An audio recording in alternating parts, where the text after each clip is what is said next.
Assalamualaikum warahmatullahi wabarakatuh.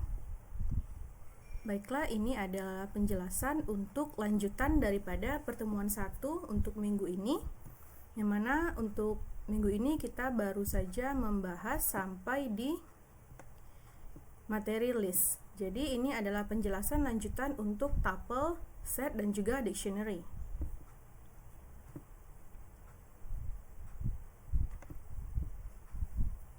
Tuple ini adalah struktur data yang akan kita gunakan untuk menyimpan satu atau lebih data di dalamnya. Tetapi tuple ini dia bersifat immutable atau nggak bisa kita modifikasi, yang mana dia ini adalah kebalikan daripada list. Yaitu list adalah sifatnya mutable dan tuple immutable. Untuk implementasi kodenya, di sini yang pertama kita akan mengakses indeks daripada tuple. Di sini kita membuat tuple dengan nama tuple underscore 1, dan di sini kita menggunakan tanda kurung biasa yang merupakan identitas daripada tuple. Kalau untuk list kan sebelumnya dia memakai tanda kurung siku, maka untuk tuple kita akan memakai tanda kurung biasa. Jadi untuk tuple underscore 1 ini dia memiliki nilai atau elemen berupa 1, 2, 3, dan juga 4. Cara mengaksesnya masih sama, kita menggunakan indeks yang dimana diawali dari indeks 0. Berarti artinya untuk 1 ini dia adalah indeks 0, 2 itu indeks 1, dan 3 indeks 2, dan juga 4 adalah indeks ketiga. Kita akan mengakses menggunakan indeks positif atau artinya mengakses dari depan, maka kita akan menggunakan print tuple indeks 1. Atau bisa juga kita mencoba dengan print tuple indeks 2. Yang mana ketika kita print, maka untuk tuple indeks 1 outputnya adalah nilai 2, elemen 2 yang merupakan indeks ke-1. Lalu untuk indeks kedua outputnya adalah 3, di mana 3 ini adalah elemen ketiga tetapi dia merupakan indeks ke-2, karena indeks itu kita mulai dari angka 0.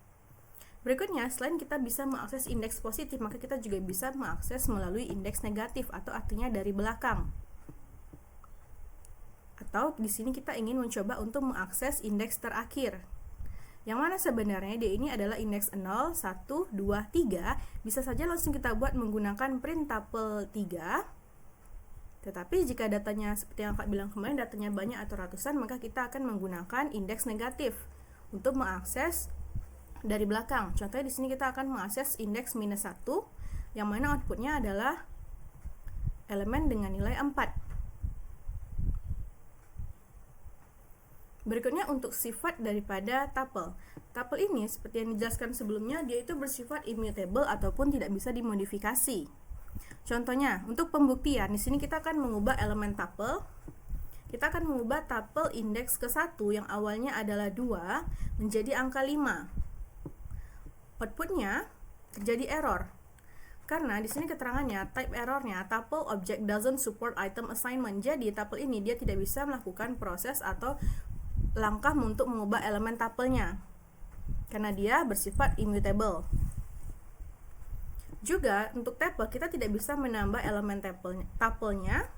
Contohnya di sini kita menggunakan append tuple 1 append 5. Artinya kita akan menambah, kita akan mencoba untuk menambah elemen dengan nilai 5 pada posisi indeks terakhir atau setelah 4. Tuple 1.append 5. Tetap terjadi error karena tuple object has no attribute append. Jadi untuk tuple ini kita tidak bisa menambahkan elemen menggunakan append. Berikutnya untuk memotong dan menduplikasi tuple. Di sini kita memiliki tuple 1 dengan nilai 1, 2, 3, 4. Lalu tuple 2. Tuple 2 itu kita ambil nilainya daripada nilai tuple 1, tetapi kita melakukan slicing. Jadi kita itu akan melakukan slicing dari indeks 0 sampai dengan indeks 1. Walaupun yang tertulis di sini adalah 0.22, tetapi seperti yang dijelaskan, ini dia itu menggunakan n kurang 1.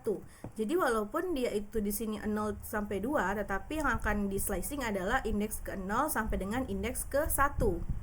Yang mana ketika kita coba print tuple 2 hasilnya adalah 1 dan 2. Karena kita slicing dari indeks 0 sampai 1. Berikutnya kita akan melakukan duplikat. Kita akan melakukan duplikat untuk tuple 3. Duplikat daripada tuple 1. Di sini kita menggunakan tanda titik 2-nya 1. Artinya kita akan menduplikat semua nilai daripada tuple 1 ini. Jadi tuple 3 nantinya akan bernilai 1, 2, 3, dan 4. Ketika kita coba print, maka output untuk tuple 3 adalah 1, 2, 3, dan 4.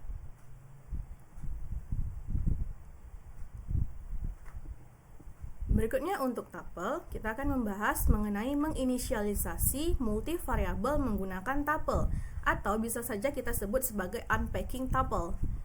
Di sini kita memiliki masih sama tuple underscore 1, tuple 1, memiliki nilai elemen berupa 1, 2, 3, dan 4. Nah, di sini kita akan memasukkan 4 elemen nilai ini ke dalam 4 variabel. Dikarenakan tuple ini kan dia memiliki 4 nilai nih. Jadi maka kita juga harus memasukkannya ke dalam 4 variabel. Kalau kita akan memasukkannya ke dalam 3 variabel saja, maka akan terjadi error. Kita akan buat contohnya di sini.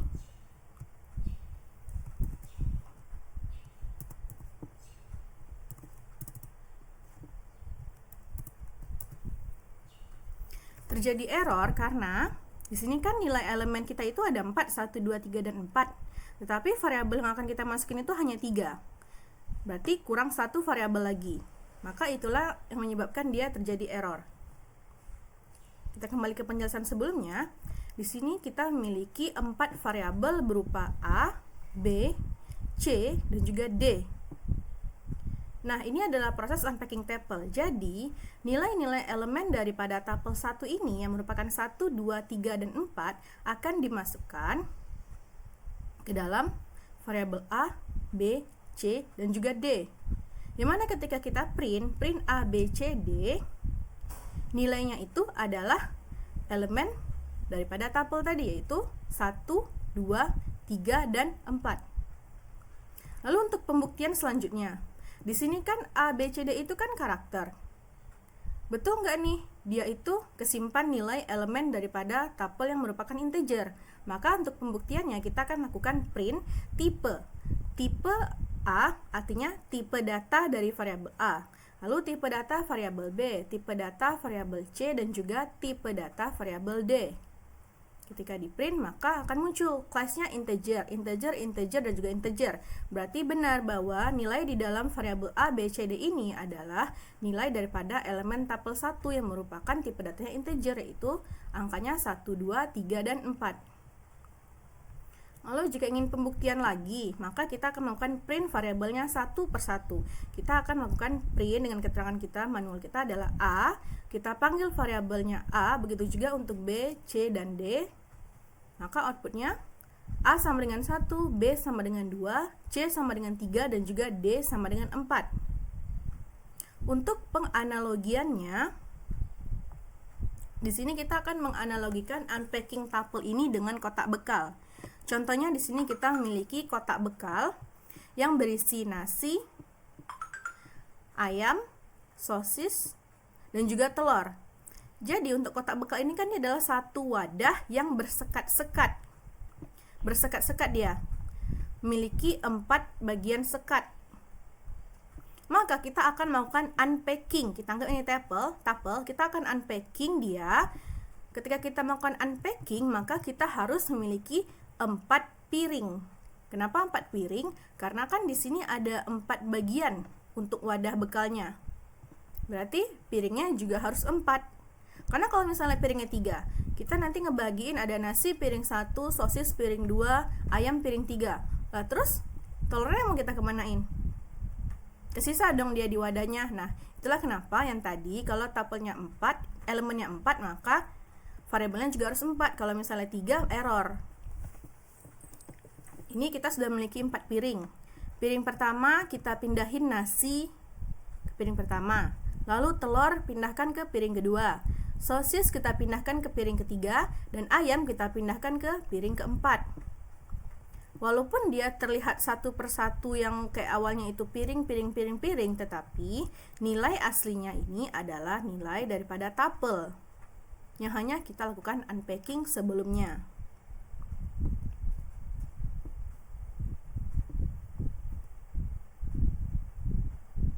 Lanjut, di sini masih membahas mengenai tuple unpacking. Jadi tuple unpacking itu artinya adalah membagi isi tuple ke dalam beberapa variabel sekaligus.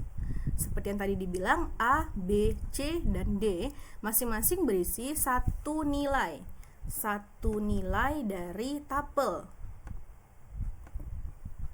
Untuk contoh studi kasus sederhananya, di sini kita memiliki tuple untuk menyimpan data mahasiswa, data_mahasiswa. Sama dengan di sini kita memiliki tipe data campuran ya. Contohnya untuk Anton, dia adalah string, lalu 20 integer. Teknik informatika string dan juga 3,85 ini float. Nah, ini kan dia itu cuma kesimpan di satu tuple dengan nama data mahasiswa, tapi kan belum kepisah-pisah, kayak Anton ini apa, 20 itu apa, teknik informatika itu apa, 3,85 itu apa. Maka kita akan melakukan inisialisasi multivariabel. Variabelnya ada nama, umur, jurusan, dan IPK. Yang mana nantinya untuk nama, umur, jurusan, dan IPK itu kita ambil nilainya dari tuple data_mahasiswa. Ketika kita print, kita akan menggunakan printf di sini untuk agar lebih rapi satu persatu. Jadi print nama kita ambil daripada elemen nilai tuple nama. Nih, contohnya di sini kan nama, umur, jurusan, IPK. Berarti dia berurutan. Nama itu Anton, umur itu yang 20, jurusan itu yang teknik informatika, IPK berarti yang 3,85. Ketika kita panggil satu persatu, nama udah pasti outputnya adalah Anton. Nih, nama outputnya Anton, umur outputnya 20. Kenapa di sini bisa ada tahun? Padahal kan di sini nggak ada tahun di 20-nya. Karena di sini kita kan memanggil nih umur. Masih belum selesai ya tanda petik 2-nya. Nah, langsung kita kasih tanda kurung kerawal di sini umur. Berarti kita manggil umur, lalu setelah itu kita tambahin teks berupa tahun. Jadi umurnya 20 tahun.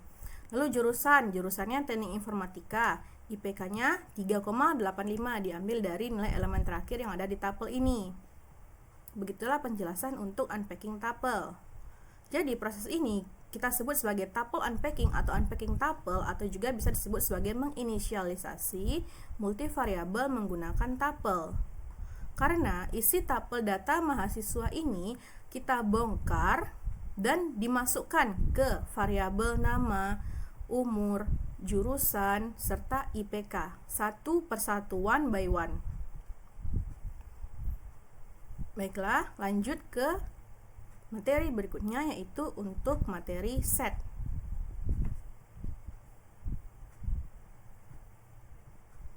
Nah, set ini dalam bahasa Indonesianya atau bahasa kita sehari-hari udah pernah kita pelajari, yaitu dia adalah himpunan. Jadi set nama lainnya adalah himpunan, nama lainnya adalah set, yang merupakan struktur data yang dapat memiliki satu atau lebih anggota di dalamnya. Perbedaan set dengan list dan tuple ini terdapat dua perbedaan utama, yaitu set tidak memiliki indeks tiap anggotanya. Jadi, dalam set itu posisi anggota itu nggak kita anggap penting. Kalau untuk list dan tuple kan sebelumnya itu penting, jadi kita ngaksesnya pakai indeks kayak 0, 1, 2, 3, 4 atau -1, -2, -3 dan seterusnya. Nah, set ini dia tidak dapat memiliki lebih dari satu anggota dengan nilai yang sama.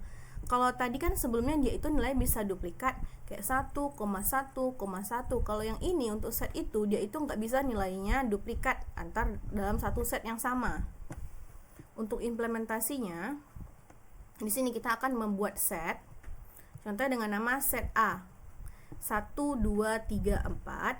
Set B-nya 3, 4, 5, 6. Ketika print set A yang muncul ya 1, 2, 3, 4. Ketika muncul yang print set B yang muncul 3, 4, 5, 6. Untuk mengakses, tadi kan kita nggak bisa tuh set ini kan dia tidak memiliki indeks setiap anggotanya. Karena kan setiap set itu posisi anggotanya nggak kita anggap penting pembuktiannya. Maka di sini kita akan membuktikan. Kita memiliki set A berupa 1, 2, 3, 4. Lalu kita print set A, kita panggil kayak contohnya tuple dan list sebelumnya. Kita panggil indeks 1. Yang mana harusnya indeks 1 ini kan adalah 2. Tetapi ketika kita menjalankannya di set, yang terjadi adalah error. Karena set itu tidak memiliki indeks seperti list atau tuple. Elemen-elemen yang ada di dalam set itu tidak berurutan ataupun disebut sebagai unordered. Maka, bagaimana cara untuk mengakses anggota di dalam set? Kita akan melakukannya dengan kondisi. Contohnya di sini ada set A 1, 2, 3, 4. If jika 3 ada di dalam set A, maka print keterangan. Nih, kondisinya.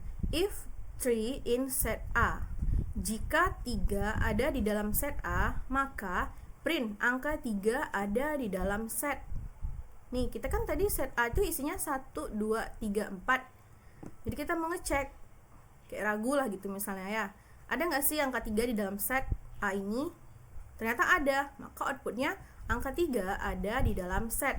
Begitulah cara untuk mengakses anggota atau elemen di dalam set.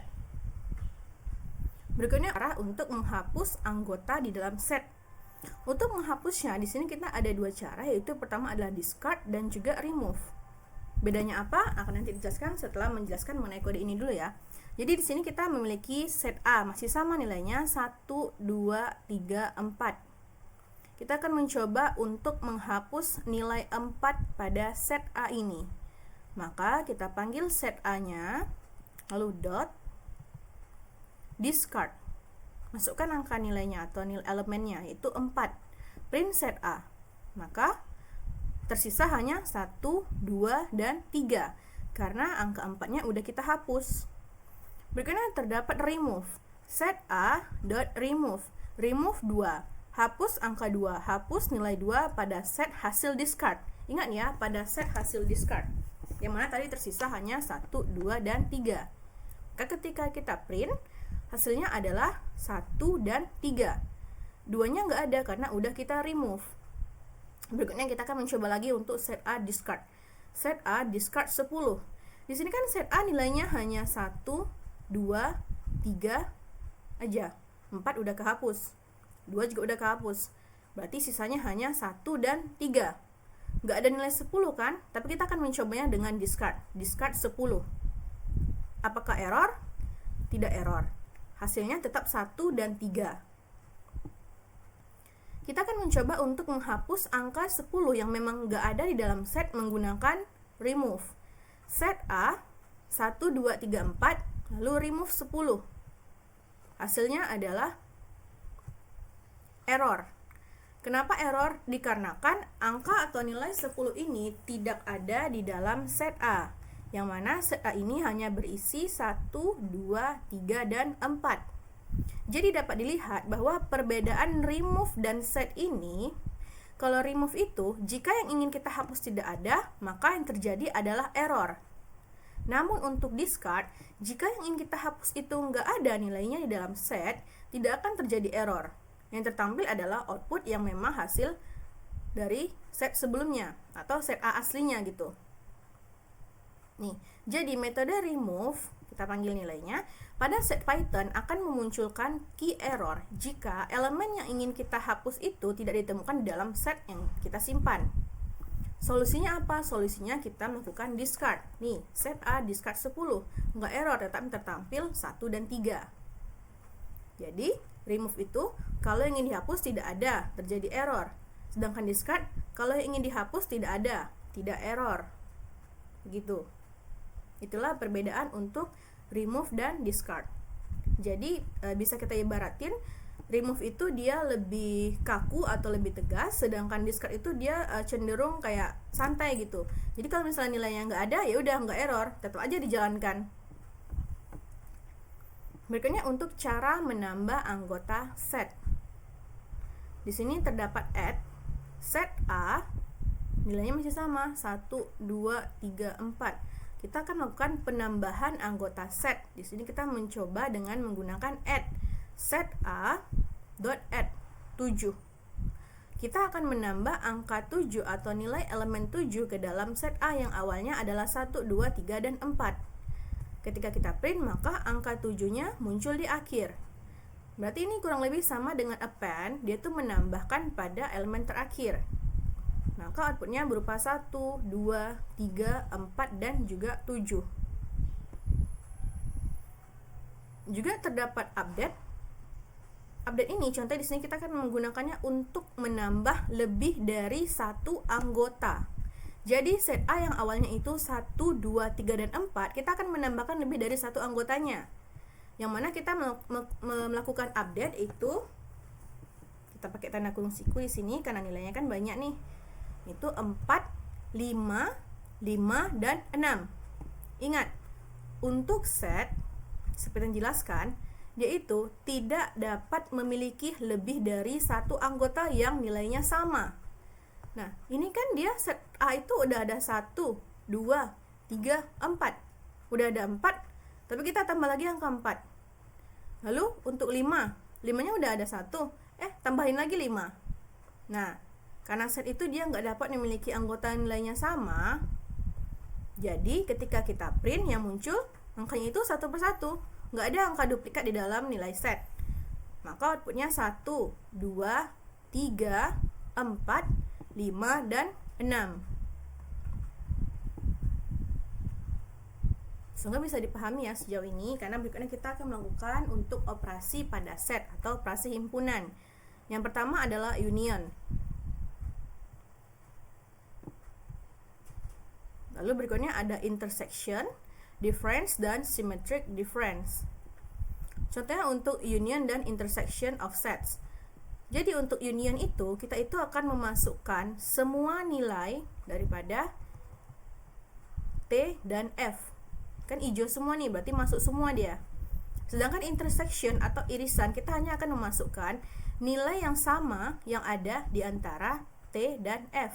Nih, yang hijau tua ini aja akan kita masukin untuk intersection. Berikutnya untuk difference. Untuk difference yang akan masuk itu berarti contohnya di sini ada A. A itu nilainya 2, 4, 5, 8, 9. B itu nilainya 3, 4, 5, 6, 7. A dikurangi B. Difference dari A dan B. Yang ada di A tapi enggak ada di B.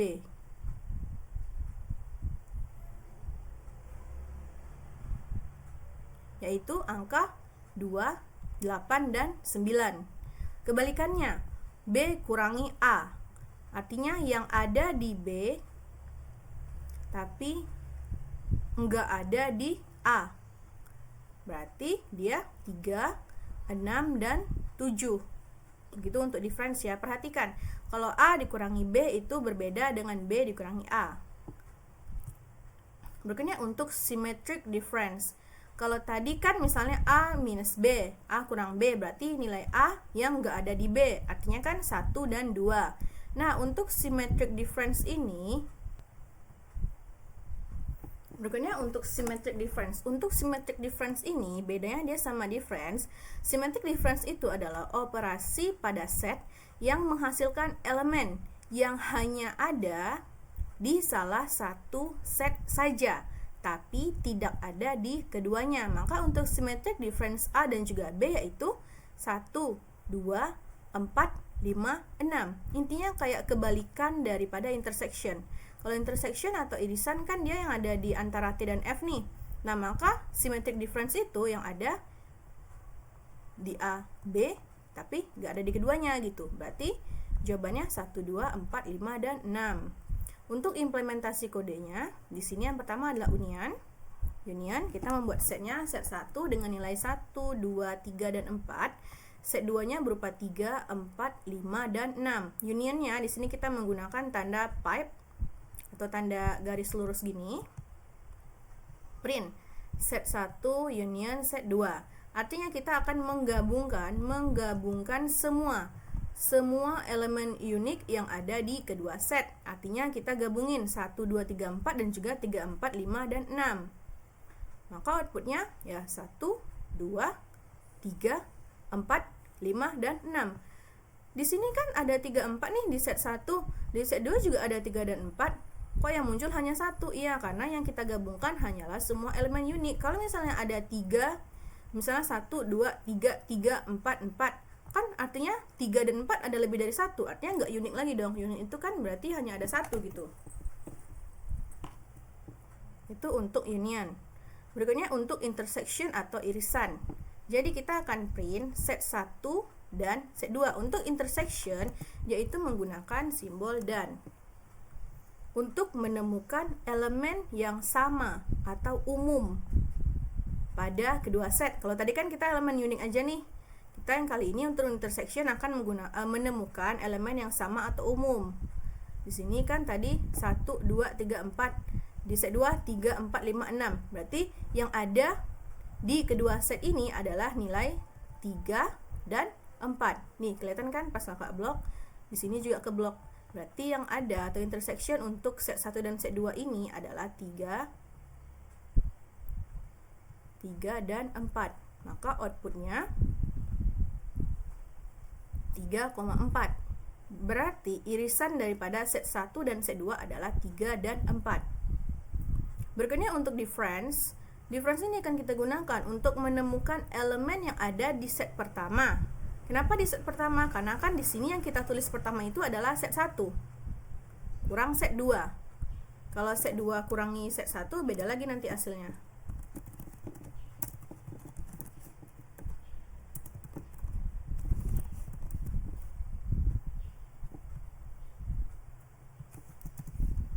Jadi contoh di sini kita akan print set 1 kurang set 2. Berarti kita akan menemukan elemen yang ada di set pertama tetapi tidak ada di set kedua, yaitu 1, 2, 3, 4. Set 2, 3, 4, 5, 6. Nah, berarti kan ini udah kelihatan nih. 3 dan 4 ada di set 2. Berarti yang nggak ada di set 2 itu 1 dan 2. Contoh kita akan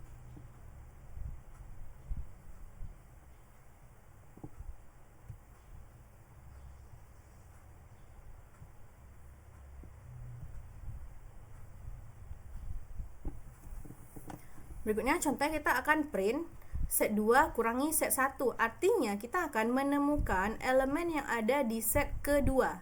Set kedua tetapi tidak ada di set pertama.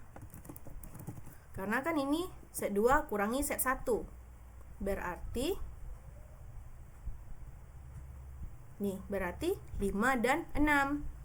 Itulah kenapa outputnya untuk difference print set 2 kurangi set 1 adalah 5 dan 6. Berikutnya adalah symmetric difference. Untuk menemukan semua elemen unik. Semua elemen unik di kedua set tetapi tidak ada di irisan.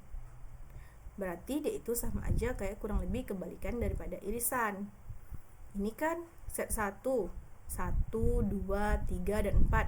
Set 2, 3, 4, 5, 6. Kan tadi kan dia dibilang nih, symmetric difference itu menemukan semua elemen unik di kedua set, tetapi ada tetapinya.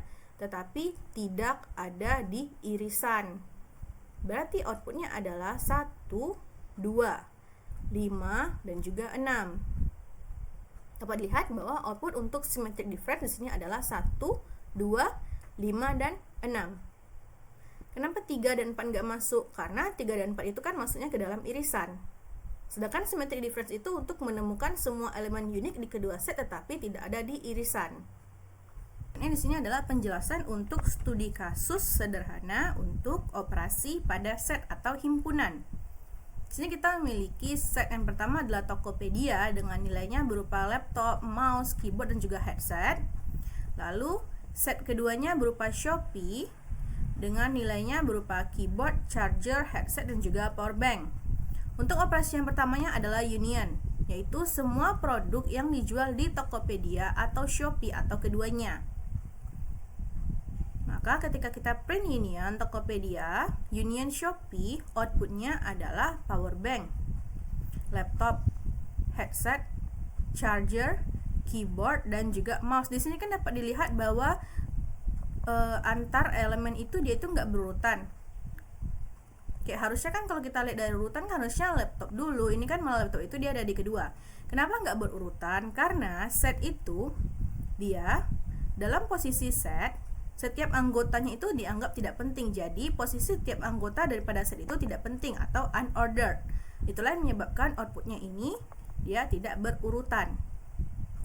Berikutnya untuk intersection, itu produk yang dijual di kedua toko atau irisan. Irisan berarti untuk Tokopedia ada laptop, mouse, keyboard, dan juga headset. Di Shopee ada keyboard, charger, headset, dan juga power bank. Berarti yang ada di Tokopedia juga ada di Shopee, yaitu keyboard dan juga headset. Maka outputnya untuk intersection adalah keyboard dan headset. Berikutnya untuk difference, yaitu produk yang hanya ada di Tokopedia. Kenapa yang hanya ada di Tokopedia? Karena yang kita panggil pertama di sini adalah Tokopedia. Jadi yang ada di Tokopedia, tetapi nggak ada di Shopee, yaitu laptop dan mouse. Outputnya mouse dan laptop. Kenapa mouse dan laptop bukan laptop dan mouse? Karena set itu unordered. Berikutnya untuk symmetric difference, yaitu produk yang hanya ada di salah satu toko. Maksudnya di sini salah satu toko itu yang ada di antara Tokopedia dan juga ada atau ada di antara Shopee.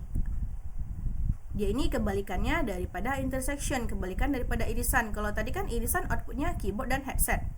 Berarti untuk symmetric difference outputnya yaitu selain daripada keyboard dan headset ini, yaitu charger, laptop, power bank, dan juga mouse. Laptop dan mouse itu asalnya dari Tokopedia. Charger dan power bank itu asalnya dari Shopee. Lanjut ke materi berikutnya, itu adalah dictionary. Di sini kita akan membahas dictionary sederhana saja. Yang pertama adalah yaitu untuk mengakses nilai dalam dictionary. Nah, dictionary itu digunakan untuk menyimpan data dalam bentuk pasangan berupa key dan value. Jadi ada penggunaan tanda titik 2 di sini. Pasangannya itu key di sebelah kiri, value di sebelah kanan. Artinya setiap data dalam dictionary itu mempunyai nama unik atau key dan isinya adalah value. Jadi dictionary ini adalah implementasi nyata dari tipe data abstrak yang menyediakan operasi dasar seperti insert, delete, dan juga find, ataupun operasi-operasi dasar lainnya. Di sini kita akan mengakses nilai dalam dictionary. Cara membuat dictionary dalam bahasa Python, di sini kita akan menggunakan yang pertama namanya, bebas namanya. Di sini kita menggunakan nama contohnya dictionary, kita singkatkan menjadi DICT atau dictionary.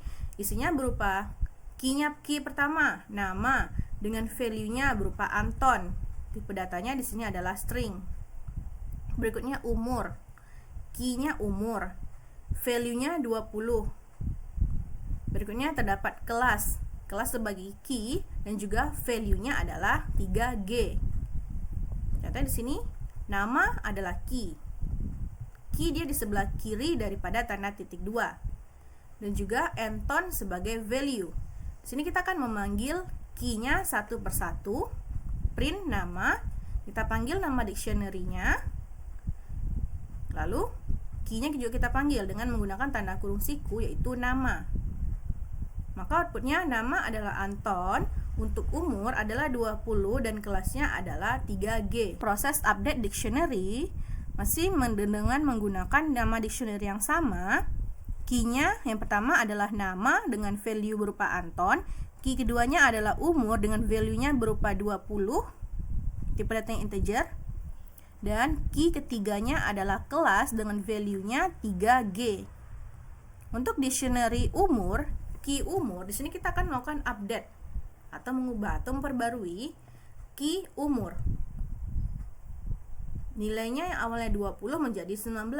Kita nggak aja misalnya kita itu nginputin data diri Anton, tetapi terdapat kesalahan dalam inputan umur, yang mana dia itu umurnya belum 20, masih 19. Jadi kita akan melakukan update yang awalnya dari 20 menjadi 19. Langsung aja kita panggil nama dictionary-nya, lalu pakai tanda kurung siku, panggil nama key-nya, dan beri nilai terbarunya.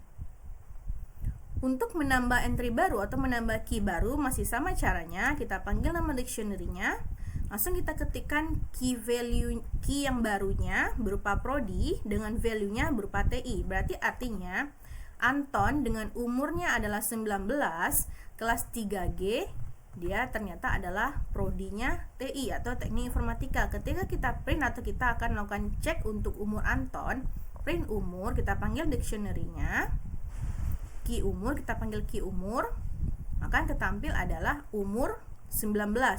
Berarti umur Anton 19 karena sudah kita perbarui tadi. Dan untuk program studinya atau print, kita di sini print program studi dictionary prodi, kita panggil key-nya prodi adalah program studinya TI. Kalau kita mau print semuanya, print dictionary, maka yang akan muncul adalah nama Anton, key nama, value Anton, key umur, value 19, key kelas, value-nya 3G, key prodi, value-nya adalah TI atau teknik informatika. Berikutnya untuk menghapus dictionary. Di sini kita akan menghapus elemen pada dictionary. Di sini masih menggunakan dictionary yang lama berupa namanya Anton, umurnya 20, kelasnya 3G. Di sini kita masih membuat manual ya, bukan masih satu sel yang sama dengan ini. Jadi kita menggunakan del atau delete. Del dictionary nama. Artinya kita akan menghapus key nama.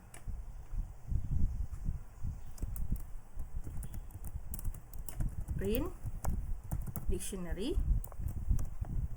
Nih, kan nama udah kita hapus, berarti yang tersisa hanyalah umur dan juga kelas. Maka outputnya umur 20, kelas 3G. Selain delete, terdapat juga clear. Yang mana clear ini akan kita gunakan untuk menghapus semua isi daripada dictionary ini. Ya, jadi kita akan hapus semua entry atau semua masukan daripada dictionary.